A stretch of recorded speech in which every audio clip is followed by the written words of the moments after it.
আসসালামু আলাইকুম dear friends, A bag of job চ্যানেলে আপনাদের স্বাগতম। তো আজকে আমি নতুন একটি নিয়োগ বিজ্ঞপ্তি নিয়ে আপনাদের সামনে উপস্থিত হয়েছি।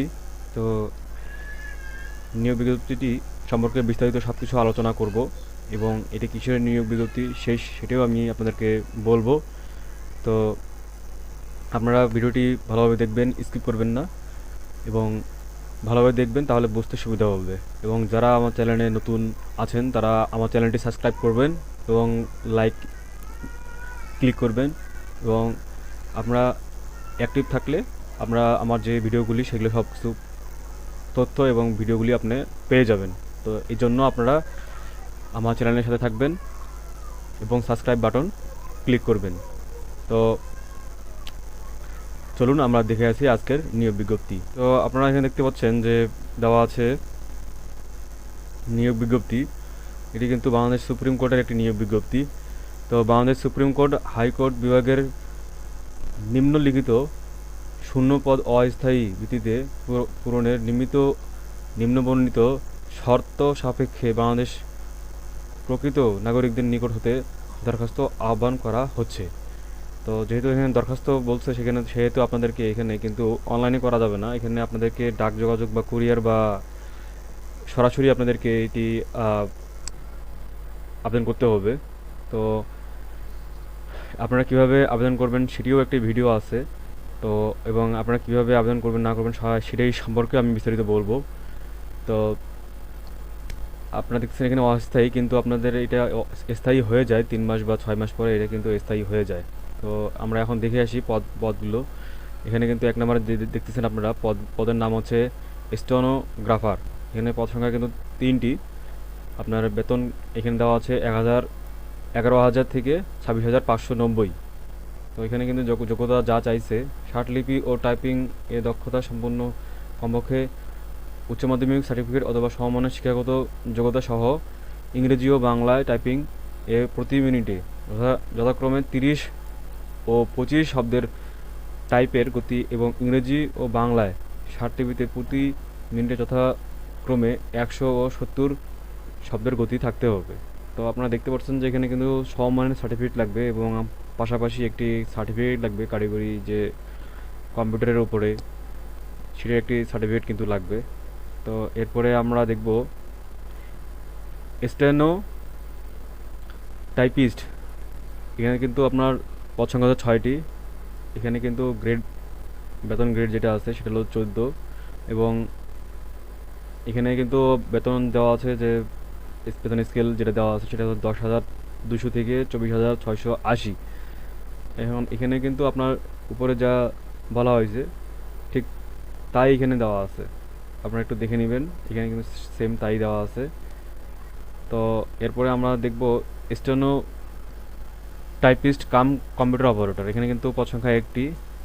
এখানে বেতন গ্রেড এখানে গ্রেড হচ্ছে 14 এবং বেতন স্কেল হচ্ছে 10,200 থেকে 24,680। এখানেও কিন্তু আপনার ঠিক আগের মতনই, আগে যে দুটি পদ আমরা দেখলাম যোগ্যতা, ঠিক এখানেও তাই দেওয়া আছে। এরপরে আপনারা দেখছেন যে 60 মুদ্রা খরিক তথা কম্পিউটার অপারেটর। এখানেও কিন্তু পদ সংখ্যা 1টি। এখানেও বেতন স্কেল কিন্তু সেম।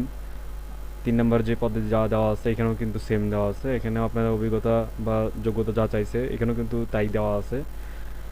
উপরে 3টি পদে যা যোগ্যতা চেয়েছে এখানেও তাই দেওয়া আছে। এরপরে ডাটা এন্ট্রি কন্ট্রোল অপারেটর। এখানে পদ সংখ্যা 3টি। এখানে আপনার বেতন গ্রেড হচ্ছে 16। এখানে হচ্ছে আপনার বেতন হচ্ছে স্কেল 9,300 থেকে 22,490। এখানে কিন্তু আপনার যোগ্যতা উচ্চ মাধ্যমিক পাস বিজ্ঞান বিভাগ এবং ডাটা এন্ট্রি কন্ট্রোল অপারেটরের জন্য যথাযথ মানসম্পন্ন পরীক্ষায় উত্তীর্ণ। তারপরে মুদ্রাক্ষরিক তথা অফিস সহকারী। এখানে কিন্তু পদ সংখ্যা 6টি এবং গ্রেড হচ্ছে 16। এবং এখানে বেতন স্কেল কিন্তু 5 নম্বর যেটা দেওয়া আছে বেতন স্কেল একই দেওয়া আছে।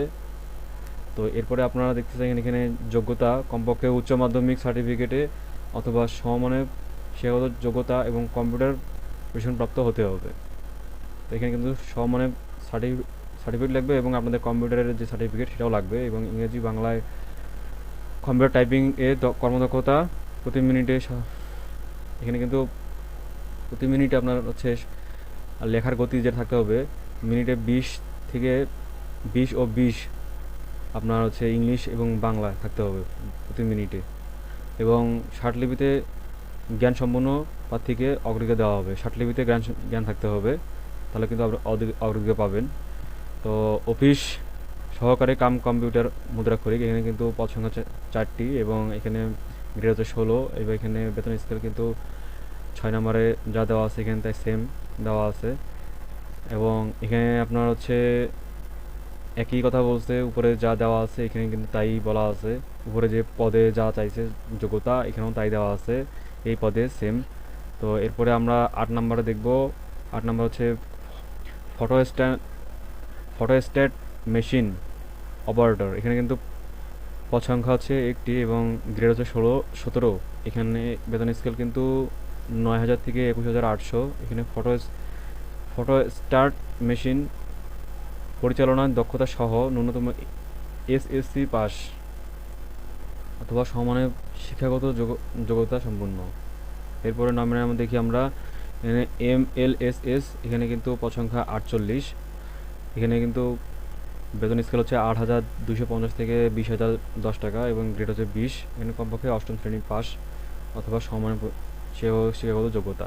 তো এরপরে আমরা দেখি এখানে কিন্তু আবেদনে কি আপনাদের করতে হবে এবং কি লাগবে আবেদন করার জন্য। এখানে নির্ধারিত ফর্মে আবেদনপত্র ও 2 কপি প্রবেশপত্র এবং মুক্তিযোদ্ধা ও অন্যান্য কোঠায় আবেদনকারী প্রার্থীদের নিম্ন নির্ধারিত ফর্মে অতিরিক্ত তথ্যাদি স্বহস্তে পূরণ করে আগামী 12/5/2022 খ্রিস্টাব্দ তারিখের মধ্যে অফিস চলাকালীন সময়ে সাধারণ ও সংস্থাপন শাখা, কক্ষ নং 112,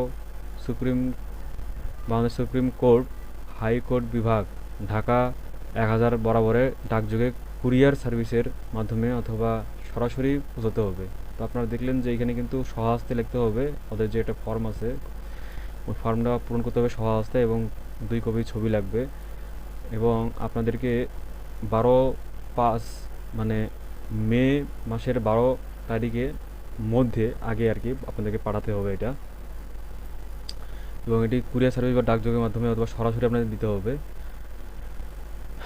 তো আপনাদের যে প্রবেশপত্র বা আপনার ফর্ম যেটি আবেদনের জন্য সেটি কিন্তু এই যে এখানে যে আপনার ওয়েবসাইট দেওয়া আছে www.supremecourt.gov.bd, এখানে কিন্তু আপনারা পাবেন।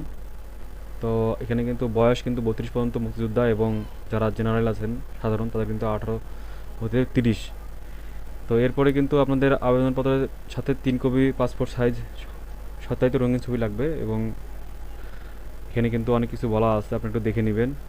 পরীক্ষার ফি 1 থেকে 8 নং ক্রমিকের পদের জন্য 100 টাকা এবং 9 নং ক্রমিকের পদের জন্য 50 টাকা ট্রেজারি চালানের মাধ্যমে। এখানে আপনার ট্রেজারি চালানের যে কোড এখানে দেওয়া আছে। তো এরপরে আপনারা এখানে দেখে নেবেন এবং আরও যা যা লাগতেছে আপনারা একটু নিচে দেখে নেবেন। এই হচ্ছে আজকের আপনার সার্কুলার এবং নিয়োগ বিজ্ঞপ্তি যেটা বলা হয়। তো এরপরে আপনার কিভাবে আরও যে আপনার সার্কুলার আছে সেগুলো কীভাবে পাবেন, তো সেগুলো আমার চ্যানেলের সাথে আপনারা থাকবেন তাহলে পেয়ে যাবেন। আমার চ্যানেলটাকে আপনার সাবস্ক্রাইব করবেন এবং লাইক বাটন ক্লিক করবেন। তো আমার জন্য দোয়া করবেন ইনশাল্লাহ। আজকে এই পর্যন্ত, দেখা হবে আপনার সাথে আবার। আসসালামু আলাইকুম।